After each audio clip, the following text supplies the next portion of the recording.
Super star Mahesh Babu దర్శక ధీరుడు Rajamouli కాంబోలో రూపొందే cinema పట్టాలెక్కడానికి సమయం ఆసన్నమైంది. ప్రస్తుతం ప్రీ ప్రొడక్షన్ పనులు శరవేగంగా పూర్తి చేసుకుంటున్న ఈ మూవీ జనవరి నుంచి సెట్స్ పైకి వెళ్లనుంది. లేటెస్ట్ గా ఈ మూవీలో మహేష్ కి జోడీగా నటించే నాయక్ తో పాటు విలన్ కూడా సెట్ అయ్యాడనేది ఫిలిం సర్కిల్స్ లో జోరుగా వినిపిస్తున్న కథనం. యావత్ దేశ సినీ ప్రియులు ఎంతో ఆసక్తిగా ఎదురు చూస్తున్న మహేష్ రాజమౌళి మూవీలో మాజీ మిస్ వరల్డ్ ప్రియాంక చోప్రాను హీరోయిన్ గా తీసుకోబోతున్నారట.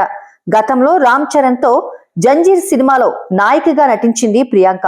ఇక కొన్నాళ్లుగా బాలీవుడ్ ని సైతం పక్కన పెట్టి హాలీవుడ్ లోనే సెటిల్ అయిపోయింది. అలా గ్లోబల్ వైడ్ గా పాపులారిటీ తెచ్చుకున్న ప్రియాంక చోప్రాను మహేష్ మూవీ కోసం ఆన్ బోర్డ్ లోకి తీసుకుంటున్నాడట జక్కన్న.